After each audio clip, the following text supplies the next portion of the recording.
Good morning, and I welcome behalf of Department of Nephrology to respected esteemed chairperson Dr. M.L. Sonkar sir, Dr. Sudhi Satdev, and all esteemed faculty members and students.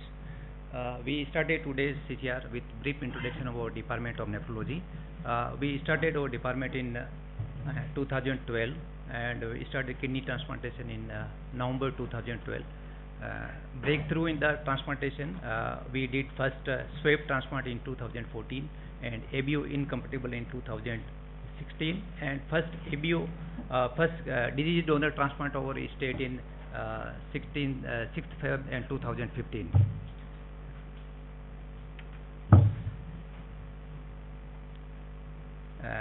So our transplant center is one of the leading transplant center in the our country.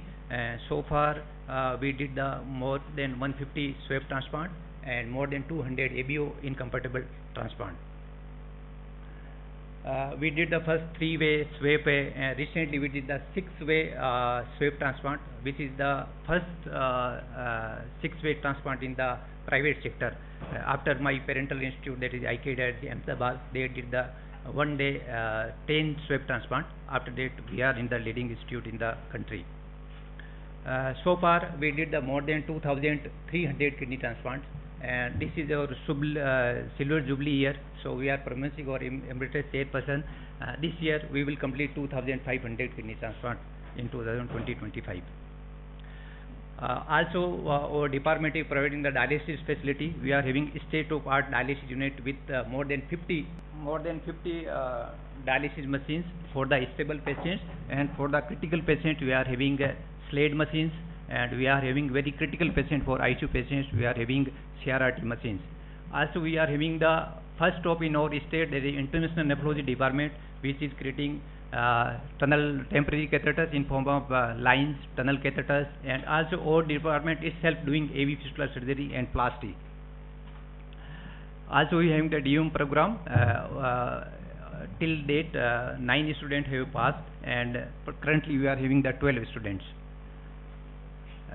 Also, in the research field, we have published more than 70 papers in the international and national reputed journals.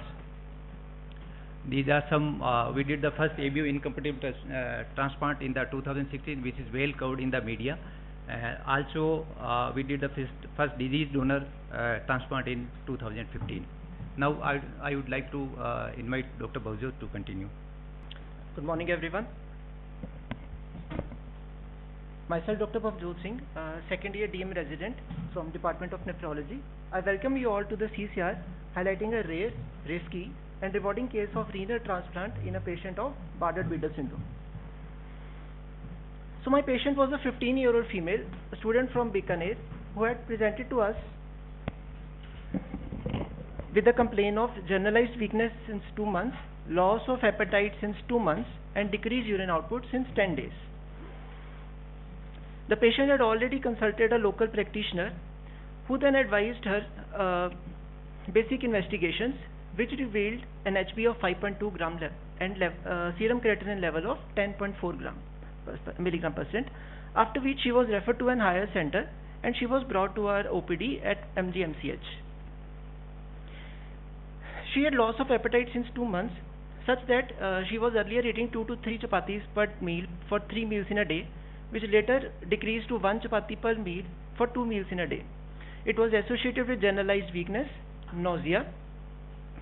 Patient also had decreased urine output since 10 days, such that the urine had decreased in frequency from 4 to 4 times a day to twice a day. The patient had no history of fever, weight loss, night sweats, cough, vomitings, decreased sleep, any altered talks, abnormal body movements, yellowish discoloration of eyes, or generalized swelling. The patient was born of a non-consanguineous marriage via normal vaginal delivery with 1 extra digit in all the 4 limbs. There was a history of surgical removal of these extra digits in 3 out of 4 limbs, along with a history of diminished distant vision as told by parents since 8 years of age. Here we can see the scar mark of extra digit that was removed in infancy. There is no history of recurrent fever, hematuria, flank pain, burning micturition, hypertension or tuberculosis in the patient. She had taken some Ayurvedic medication in the past, record of which was not readily available. She had yet not attained menarche. She was vegetarian by diet and family history was non-contributory. On general physical examination, she had BMI of 25.7 kg per meter square. Pallor and pedal edema were present along with short neck and polydactyly. This is the original picture of her patient. Her systemic examination was grossly normal. So during the infancy and the childhood, were there any growth retardations? Were all the milestones met as regards to speaking and walking? The primary pediatrician that was seeing the patient, as per the patient, had informed that there are some milestones were initially delayed, but as she grew, she had attained her timely milestones. So I think that's important to point out, no? Yes. So my question to the audience is, what are causes of renal dysfunction in childhood? Anyone?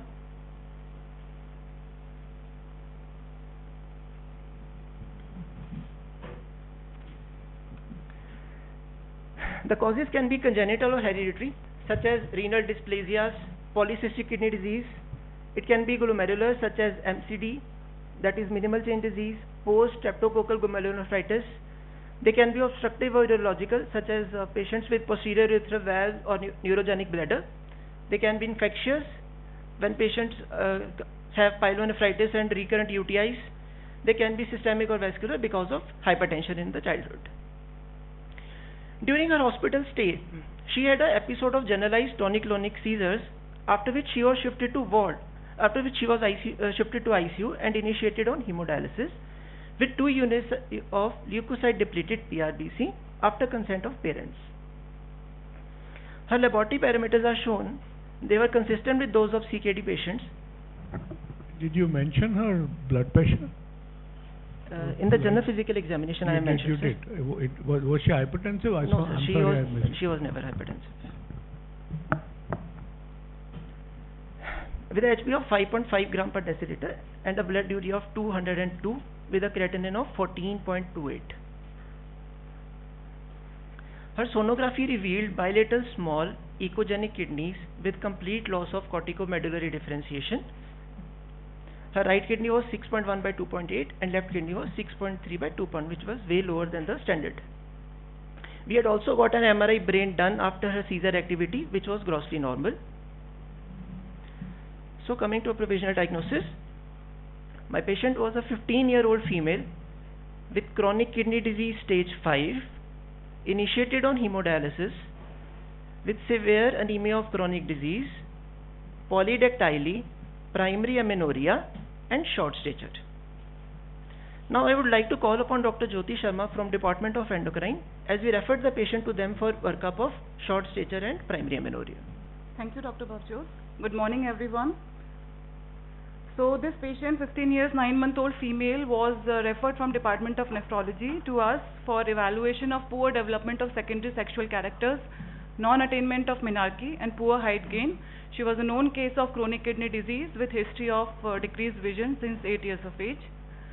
As we inquired more about the developmental history, we found that there was history of developmental delay present in childhood, but there was no documentation of the same, and we couldn't find any document depicting developmental quotient from childhood.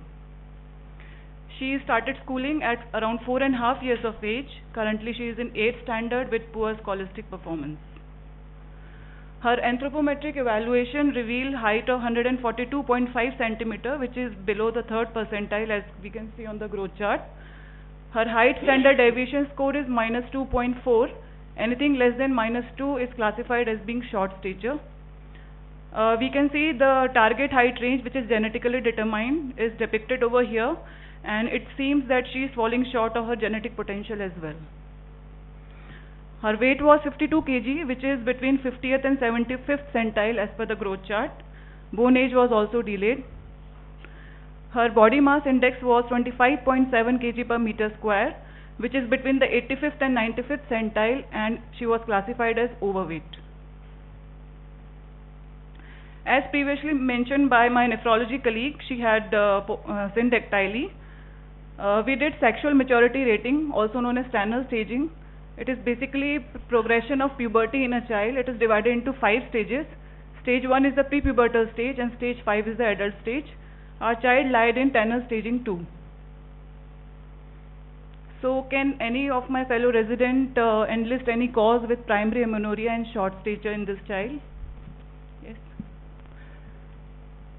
Turner syndrome, that's right. Anyone else? Hypothyroidism. Good. So these are some of the causes. First one is constitutional delay of growth in puberty. It is basically a physiological variant. Approximately 15 to 20% of the girls which are coming with delayed puberty to our clinic are because of this. Then a very important cause is chronic systemic illness, which can include CKD, CLD, and chronic heart disease, anorexia nervosa, especially in females, celiac disease, etc. Endocrine problems like severe hypothyroidism, as being mentioned. Combined pituitary hormone deficiency, which can both be acquired as well as congenital. Turner syndrome is a very important cause. Then if there are other syndromic association like skeletal manifestation, then we can think of some other syndromes as well, like Bardet-Biedl and Prader-Willi. So we ordered some hormonal investigation and we found that her thyroid function test prolactin were normal and she had low LH, FSH and estradiol. Now in a child with primary amenorrhea with poor development of secondary sexual characters, when we do LH and FSH and if they are low, then it is a case of hypogonadotropic hypogonadism. This can be because of the organic pathology or it can be because of the functional component from the chronic systemic illness, as in this case is CKD. So with the background of CKD, hypo, poor vision, developmental delay, polydactyly, we made a diagnosis of Bardet-Biedl syndrome. As we can see, almost all the criteria are being fulfilled. For further investigation, we advise pelvic imaging to look for urogenital or the Mullerian structures. Ophthalmology reference was advised to evaluate the decreased vision and genetic testing in the form of NGS. I would invite Dr. Palak to further go on with the case. Good morning everyone. MRI abdomen and pelvis was requested from our department. So these are the images of MRI abdomen, coronal T2 weighted image and the axial T2 weighted image. This is the reference image taken from a different patient just to illustrate how a normal kidney looks on MRI. This hypointense is the renal cortex and the hyperintense is the renal medulla. So in our patient, bilateral kidneys were small in size, there was thinned out renal parenchyma, there was loss of corticomedullary differentiation as we cannot see the differentiation between the cortex and the medulla. Also there were multiple T2 hyperintense cystic lesions present in bilateral ovaries, bilateral kidneys, suggestive of multiple cysts in kidneys. So, these are the images of MRI pelvis, sagittal T2 weighted image of uterus in the mid-sagittal section. This hyperintense is the myometrium, hypointense is the endomyojunction zone, and the inner hyperintense line which is thinned out is the endometrium. The uterus is relatively smaller in size, measuring approximately 1.4 into 2.7 into 4.9 centimeter. The endometrium is very much thinned out, measuring approximately 1 mm. The vagina is relatively hypoplastic. Also in the coronal T2 fat suppressed images of the right ovary and the left ovary, we can see both the ovaries are approximately normal in size. However, there were multiple follicles arranged in bilateral ovaries in the peripheral pattern. These are the axial T1 weighted images in which we can see this is the iliac bone, this is the gluteus maximus, gluteus medius, gluteus minimus, this is the iliacus muscle, this is the psoas major, and here are the erector spinae. We can see that all the muscles of the pelvic floor are relatively atrophied with hyperintensity within the muscles, suggestive of fatty infiltration within the muscles. To summarize the MRI abdomen and pelvis findings, there were the findings were suggestive of chronic kidney disease with relatively thin parenchyma and multiple cortical cysts. There was a hypoplastic uterus with thinned out endometrium, multiple peripherally arranged ovarian follicles, and muscular atrophy with fatty infiltration. Now I would like to call Dr. Bhavjot to continue with the case.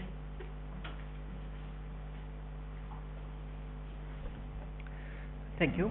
Continuing with my patient, as advised by endocrine department and as per our standard protocol, we got an ophthalmology checkup done, which was suggestive of retinal pigment epithelium atrophy changes with intact color vision, bilateral iris dystrophy, and iris depigmentation. Further, whole exome gene sequencing that was sent came positive for a mutation of BBS7 gene, proving our patient to have Bardet-Biedl syndrome, which is an autosomal recessive disorder. So, summing up, we had a patient with polydactyly, developmental delay, obesity, primary amenorrhea, renal dysfunction, retinal pigment epithelium atrophy, hypoplastic uterus, BBS7 gene mutation, all summing up to a final diagnosis of Bardet-Biedl syndrome. How many genes are involved in the Sir, there are total 14 genes that have been identified, and out of that, BBS10 gene is the most commonly involved in renal failure. What are the main culprit in the cell which is responsible for such type of syndrome? Sir, the BBS7 genes encode for cilia in the various organs, and when the BBS genes get mutated, these cilia become dysfunctional. That is why this disorder is known as a ciliopathic pleiotropic disorder. On seizures? Sir, initially we just got an MRI done, but as of the MRI brain, sir, post her episode of seizures, once she was stabilized on dialysis, so as the patient was had just episode of seizures, so we got an MRI brain done, but it was grossly normal. So we didn't move forward with any other investigation of EEG and anything else. You are writing here retinal pigment epithelium atrophy. Yes. So did you specifically look for the poor night vision? Sir, because you mentioned that the color vision was all right. Color vision was normal. Night vision was reportedly normal as reported by ophthalmology department. There was only a specule that can be seen, a bony specule.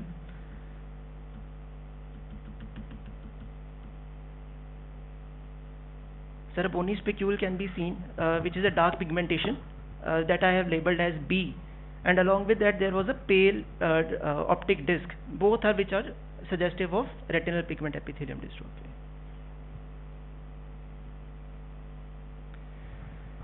Once we had definitive causal diagnosis, patients' attendants were consulted regarding the nature of the disease. Prognosis and future prospects of both dialysis and renal transplant were explained to the attendant and patients.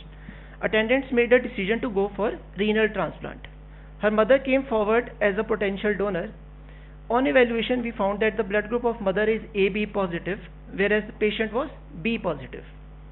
The transplant workup was then started for an ABO incompatible transplant. So these are our standard workup sheets that we use for patient and donor of renal transplant. We first fill all these sheets. When all the investigations are done, then only we move forward for transplant.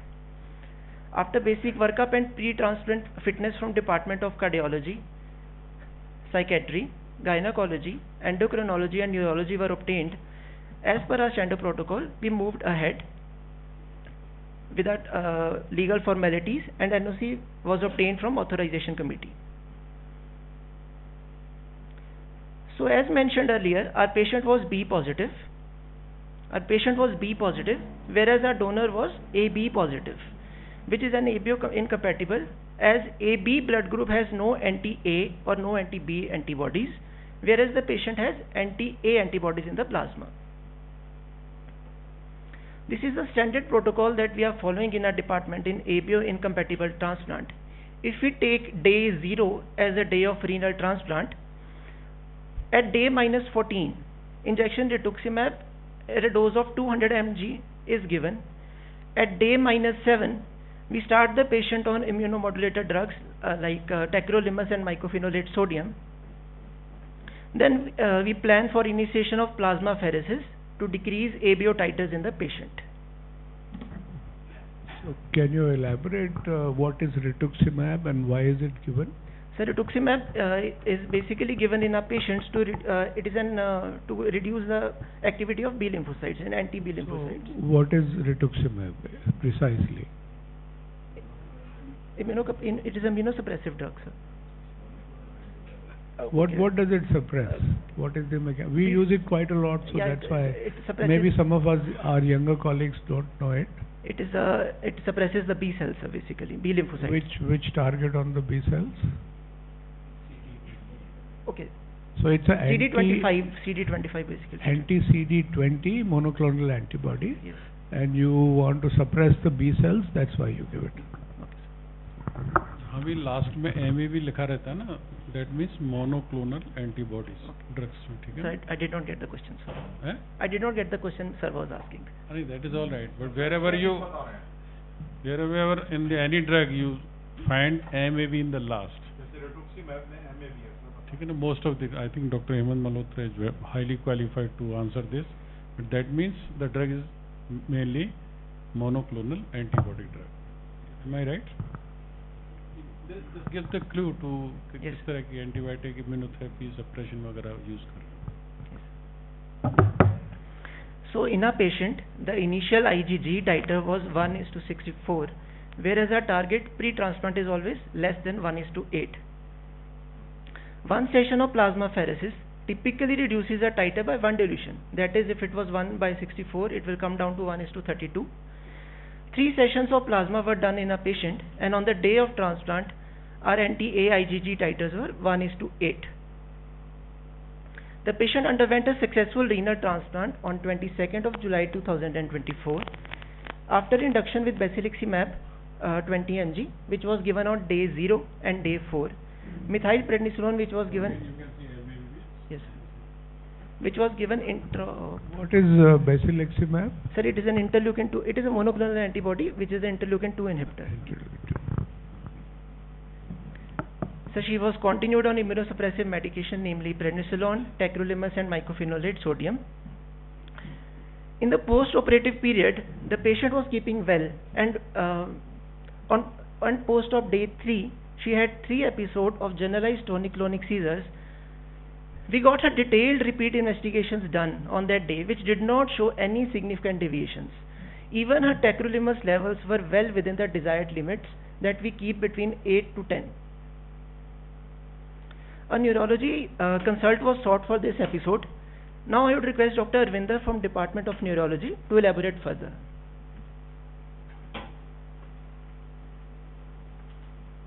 Thank you, Dr. Bhavjot. Good morning, respected teachers, seniors, and my dear colleagues. I am Dr. Arvinder from Department of Neurology. We got a reference from Department of Nephrology of this patient.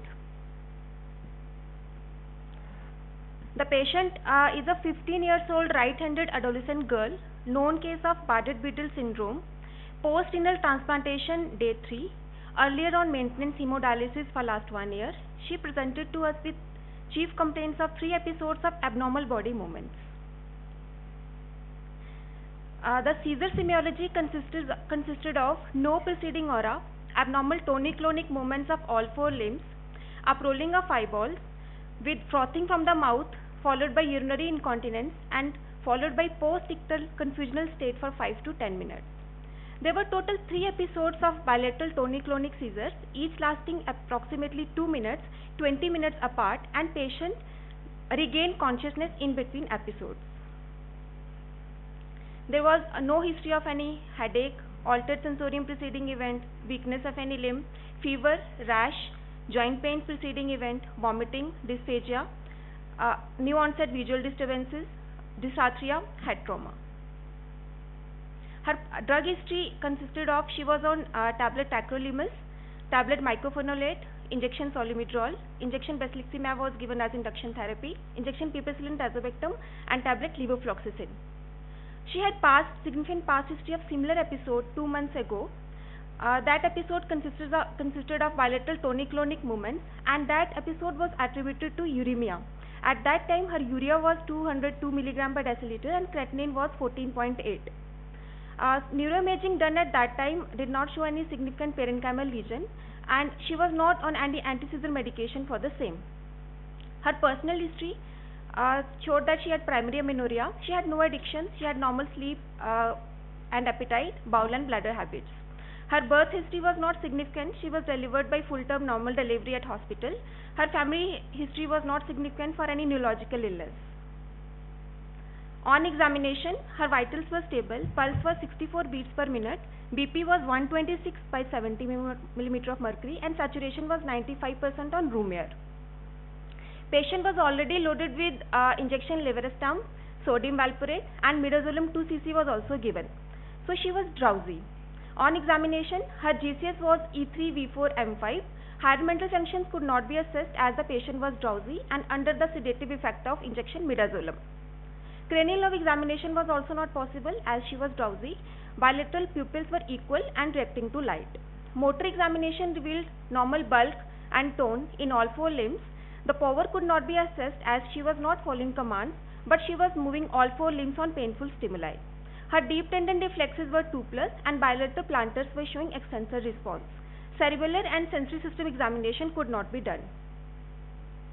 To summarize, 15 years old right-handed adolescent female, known case of Bardet-Biedl syndrome CKD, post-renal transplantation day 3, on immunomodulators, presented with 3 episodes of bilateral tonic-clonic seizures without any localizing signs. Depending upon history and examination, our differential diagnoses were posterior reversible encephalopathy syndrome, that is known as PRES, cerebral venous sinus thrombosis, reversible cerebral vasoconstriction syndrome, and encephalitis. Points in favor of PRES were her age, it is present in younger age and more common in females, history of end-stage renal disease, history of recent renal transplantation, and patient was on immunomodulators tacrolimus. Points against were she was never ever hypertensive, and seizure as such is not a common presentation of PRES. Points in favor of cerebral venous sinus thrombosis were history of seizure, again young age and female sex. Points against were there was no history of any headache, altered sensorium, or any focal neurological deficit. Points in favor of encephalitis were seizures and patient was on immunosuppressants. Points against were there was no history of fever and altered sensorium. Reversible cerebral vasoconstriction syndrome was considered because of her age, sex, and history of immunomodulatory drug agent use. Points against were again age, there was no history of any headache, altered sensorium, or focal neurological deficit. In management from our side, she was advised to stop levofloxacin as it decreases the seizure threshold, and she was advised to continue anti-seizure medication. MRI brain was advised to rule out any structural cause, and EEG was advised to look for any epileptiform discharge. Now I will request Dr. Palak to tell us about the MRI findings. MRI brain was requested from our department. These are the MRI brain axial sections taken at the level of basal ganglia. This is the axial T2 weighted image, axial flare image, which is the fluid attenuated inversion recovery sequence, axial DWI, which is the diffusion weighted image, and ADC apparent diffusion coefficient. In the axial T2 weighted image, we can see these are the frontal lobes, bilateral. These are temporal lobes. This is the occipital lobes. These are the basal ganglias, and this is the caudate nucleus. In these images, we can see on T2 and flare there are cortical and subcortical hyperintensities involving bilateral occipital lobes. Also, there are subtle hyperintensities involving the right basal ganglia. On DWI images, these hyperintensities do not show any diffusion restriction. However, they appear bright on the ADC images. Similar hyperintensities were also seen involving the parietal lobes on bilateral sides symmetrically and also at the level of high frontal lobes. These are the sagittal T2 weighted image and the coronal T2 weighted image, which are showing the predominantly symmetrical posterior distribution of the hyperintensities involving high frontal lobes, parietal lobes, and occipital lobes, which can be seen on both sagittal and coronal images.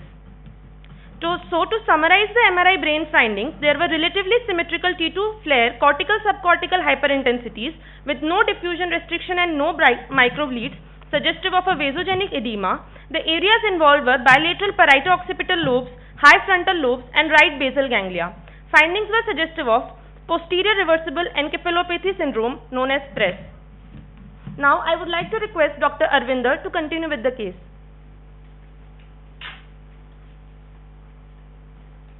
Thank you, Dr. Palak. So the MRI findings revealed T2 and flare hyperintensities in the parieto-occipital region, and clinical findings were also suggestive. So depending upon the clinical radiological evidence, we made a diagnosis of PRES. What is PRES? It is posterior reversible encephalopathy syndrome.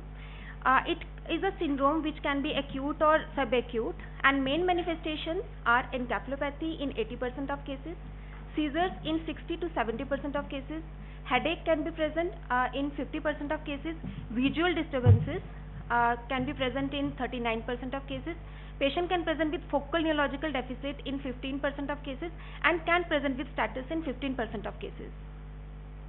The underlying pathophysiology is basically cerebrovascular dysregulation and endothelial dysfunction.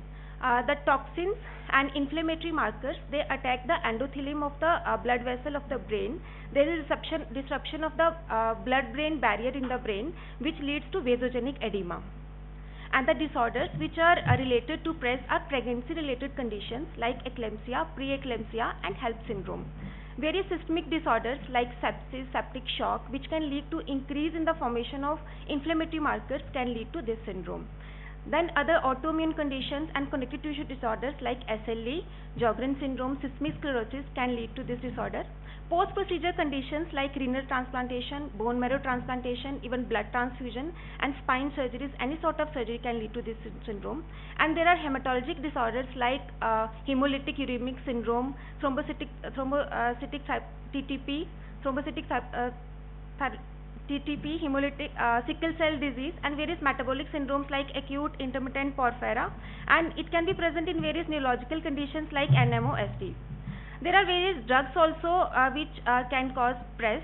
The chemotherapeutic agents like bevacizumab, tyrosine kinase inhibitor, bortezomib, methotrexate, vincristine, immune modifying drugs like tacrolimus, sirolimus, cyclosporin A, rituximab, pharmacologic agents like erythropoietin, antiretroviral therapy, granulocyte colony stimulating factor, voriconazole, and various intoxications like alcohol intoxication, lithium, organophosphorus poisoning, illicit drugs like cocaine, amphetamine, snake bite, wasp stings. All these drugs can lead to PRES.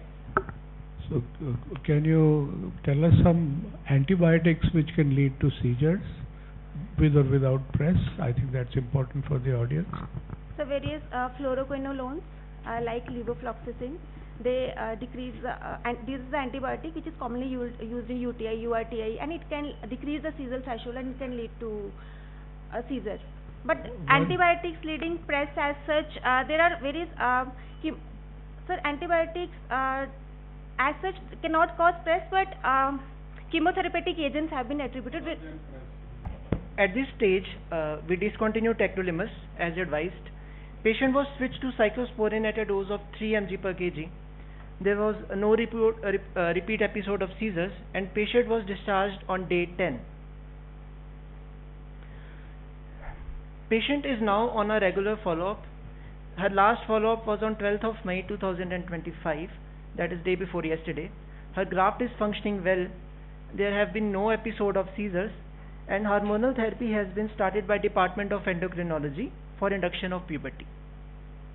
We are doing monthly follow-ups in nephrology, 3 to 6 monthly follow-up in endocrinology, and 6 monthly follow-ups in ophthalmology. Coming to discussion about our interesting case, Bardet-Biedl syndrome is named after George Bardet and Arthur Biedl. It is a rare, ciliopathic, multi-system autosomal recessive disorder. So एक नाम और भी है, उसको complete करो. Lawrence Moon. Yes, sir. It Bardet and Biedl syndrome. It was initially known as Lawrence Bardet, but now they have. You mentioned named after. That is what named after other doctors also. Sir, it is a rare, ciliopathic, multi-system autosomal recessive disorder. Have you, as it is a autosomal recessive disorder, have you counseled for the mother and father? Sir, we tried to counsel, but they were not ready to undergo genetic testing at the same, because they were short. What did you tell them if they are not ready to go? Sir, we had counseled them to undergo a genetic counseling. उन्होंने नहीं मानी, फिर आपने क्या बोला patient को? Sir, we advised them that there is risk of penetrance in further generations also. कितने %? Sir, what are the chances of affecting a child in a recessive disorders? 50% can be, 25% of them can be affected by that autosomal recessive disorder like cystic fibrosis and बड़ी common चीज है बेटा, thalassaemia autosomal recessive होता है, sickle cell anaemia, ये recessive disorder है। तो 25% healthy, 50% carrier, 25% normal affected in each pregnancy, yes, not out of all. उसने सोचा मेरे 2-3 बच्चे हो गए अब मेरे चांस तो गए, अब तो हेल्दी हो गए, ऐसा नहीं। Each pregnancy, that is important. In each pregnancy the patient will have the chances of 25% of repetition of the same syndrome. Proper counselling, अगर आपको खुद को पता नहीं है तो मरीज को क्या समझाओगे आप? नहीं sir, we are properly counselled and also क्या काउंसिल किया एंड वी आल्सो पता ही नहीं, जनरेशन में हो जाएगा, आपको बताना पड़ेगा तब जाके कन्विंस होंगे। ट्राई टू प्लीज, बिकॉज वो सोचने भाई हमारा एक बच्चा तो नॉर्मल है, अब नहीं होगा, या 2 हो चुके, आप कह रहे हो डॉक्टर साहब 25% चांसेज हैं, तो ठीक है हमारे तो 2 हुए तो we can take a chance. तो आपको उसको एम्फेसाइज करना पड़ेगा, जैसे आप थैलेसीमिया वगैरह में एम्फेसाइज करते हैं, ठीक है। Medical genetics is a totally different और is a requirement of the day, ठीक है ना। आप सब लोग पढ़ें, हर डिपार्टमेंट में काम आता है, so that you can properly counsel the patient, and if you properly counsel the patients or their attendants or their relative or parents, then definitely they will come forward. The frequency of Bardet-Biedl syndrome is 1 individual affected in every 1,16,000 individuals, but a greater incidence has been noted in communities with high levels of consanguinity, such as in Kuwait, Middle Eastern countries, where the incidence is as high as 1 individual affected for every 13 to 17,000 individuals. The average age of diagnosis of Bardet-Biedl is 9 years. The detailed biochemical mechanism that leads to BBS is still unclear. The gene encoded by BBS genes affect the normal cilia function and leads to Bardet-Biedl syndrome. Overall, 14 genes have been identified, such as BBS1, BBS2 to BBS10 and other genes. Coming to criteria for diagnosis of Bardet-Biedl syndrome, there are some major criteria, some minor criteria, and to diagnose the patient, either we should have genetic testing positive with 1 major criteria, and if genetic testing is not available, we can still diagnose the patient with 4 major criteria or 3 major criteria plus 2 minor criteria. हाँ, पॉलीडिक्टेली बताया है ना। हमारी कई families में, कई communities में ये कन्फ्यूजन होता है या मिथ है कि यदि एक उंगली ज़्यादा है तो भाग्यशाली होगा। That has to be taken into the account. कोई भाग्यशाली वगैरह कुछ नहीं है। आप पूरी अगर है तो it is pointing towards further investigation of each and every organ, ठीक है ना। This is nothing related to the spiritualism. So एक में तो भी आपको इन्वेस्टिगेट करना पड़ेगा। And more important it is for the those who are doing ultrasonography during the pregnancy. If you find in the fetus there are polydactyly, which is quite common anomalies during, I think Dr. Manisha is sitting here, yes, you are sitting here. Polydactyly is very common, one of the common abnormalities, and if you are finding, then look for the kidneys thoroughly, look for the heart defects thoroughly, all those things you see here. Sir, here I would like to mention. So I have a question. Like the basic defect in the BDS is ciliopathy, right? And cilia play an extremely important role in the nasal cavity, in the respiratory tract. So there are no abnormalities. That is not cilia. This is the cilia of the cell. Okay. It has nothing to do with that sort of. ये जो आप बता रहे हो radial में preaxial में polydactyly, do know any star name of our country? Mister Hrithik Roshan. Hrithik Roshan.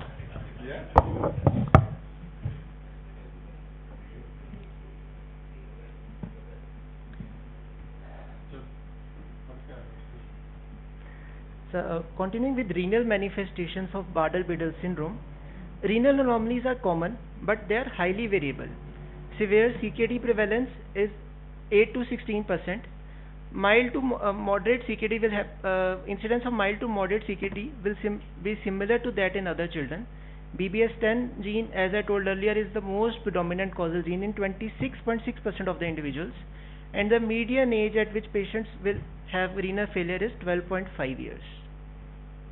There can be structural genitourinary abnormalities, there can be polyuria, urinary tract infections along with hematuria, and mild to absent proteinuria.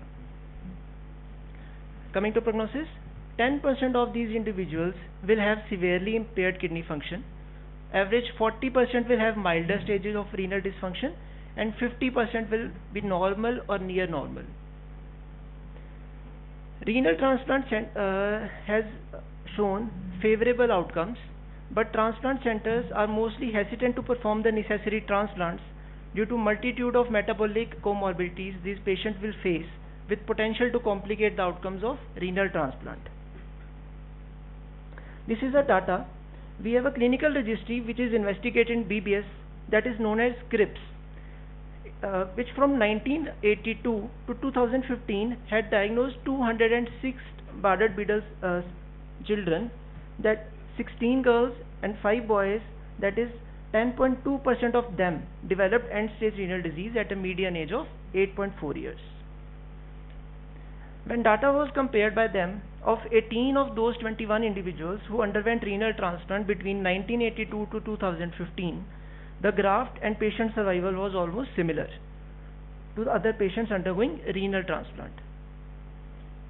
In India, 16 patients of Bardet-Biedl syndrome have been reported till 2024. This is the third reported renal transplant in a patient of Bardet-Biedl syndrome.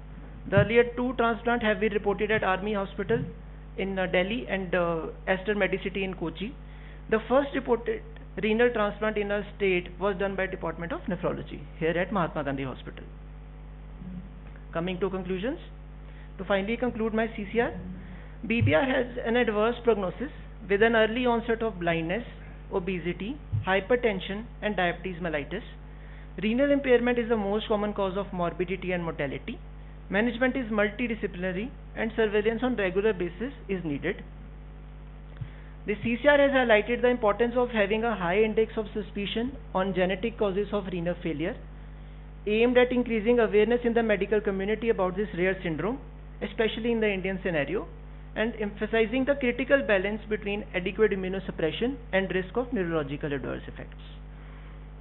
This case is sent for publication and is expected to be published by this year. We are thankful to the management collaborating committees, CCR review committee, the patient and her family. Thank you so much.